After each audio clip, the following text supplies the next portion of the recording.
کڑکتی دھوپ، برستی گرمی، زبان کانٹا، ہونٹ خشک، ٹھنڈا پانی دستیاب، دروازہ مکفل، کوئی دیکھنے والا بھی نہیں ہے، لیکن بندہ ایک گھونٹ بھی نہیں پیتا، وضو کرتے بھی احتیاط کرتا ہے کوئی قطرہ حلق سے نیچے نہ اتر جائے، کیوں کہ میرا اللہ مجھے دیکھ رہا ہے۔ جو چیزیں صوفیاء کو مراقبے سے نصیب ہوتی ہیں، ماہ سیام میں اللہ اس دولت کو بانٹ دیتا ہے، چھڑک دیتا ہے، بارش کی طرح وہ دولت برستی ہے، اور یہ تصور ہمارے ساتھ جڑ جاتا ہے کہ میرا اللہ مجھے دیکھ رہا ہے۔ ہم پانی نہیں پیتے، اللہ دیکھ رہا ہے، اور غذائیں موجود ہیں کہ اللہ دیکھ رہا ہے۔ میں یہ پوچھتا ہوں کہ ہم کھانا نہیں کھاتے کہ اللہ دیکھ رہا ہے، ہم پانی نہیں پیتے کہ اللہ دیکھ رہا ہے، لیکن جب رشوت لے رہے ہوتے ہیں اللہ اس وقت نہیں دیکھتا، جب نظر بھٹک رہی ہوتی ہے اللہ اس وقت نہیں دیکھتا، جب خیال بہک رہا ہوتا ہے اللہ اس وقت نہیں دیکھتا، جب سوچوں میں آوارگی آتی ہے اللہ اس وقت نہیں دیکھتا۔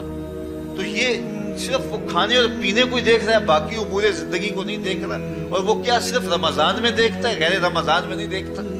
تو یہ جو نور اترا تھا ماہ سیام میں، اس کو اپنے اندر اگر جذب کر لیا جائے تو زندگی سنور جاتی ہے۔ جو مراقبوں سے حاصل ہوتا تھا ماہ سیام میں، وہ میਂہ کی طرح برسا، اور ہم اس کے اپنے اندر سمولیں، جذب کر لیں، تو نتیجہ یہ ہوگا کہ ہماری زندگی نور نہ لا نور ہو جائے گی۔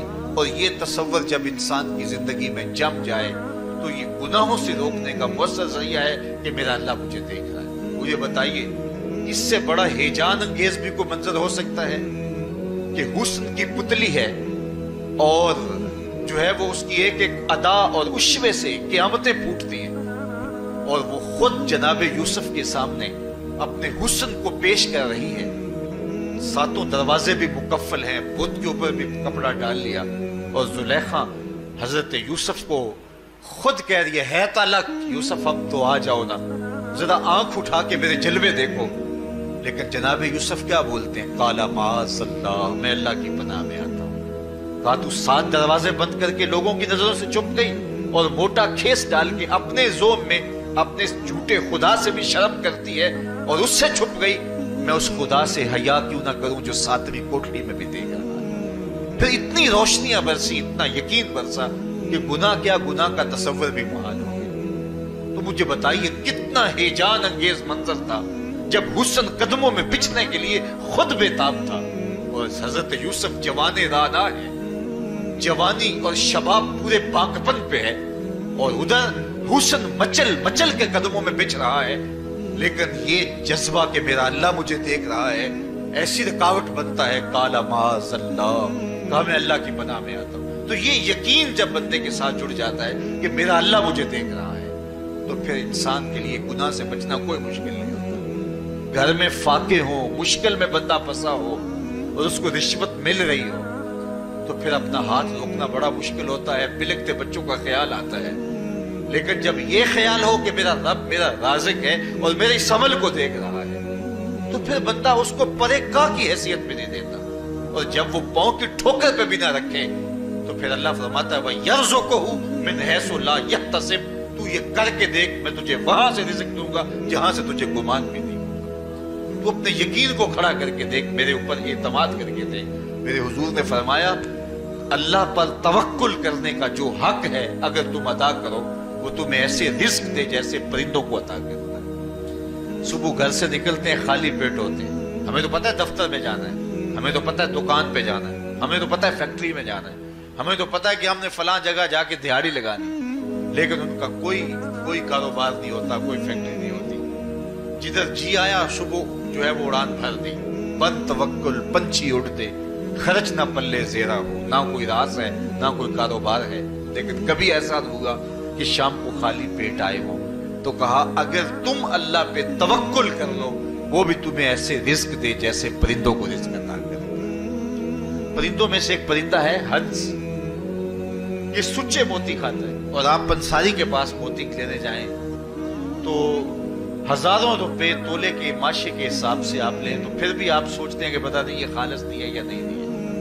وہ اتنے نایاب اور کامیاب ہیں کہ آپ ماشوں اور تولوں میں خریدتے ہیں اور پھر بھی آپ کو شک رہتا ہے کہ یہ خالص ہیں یا کہ نہیں۔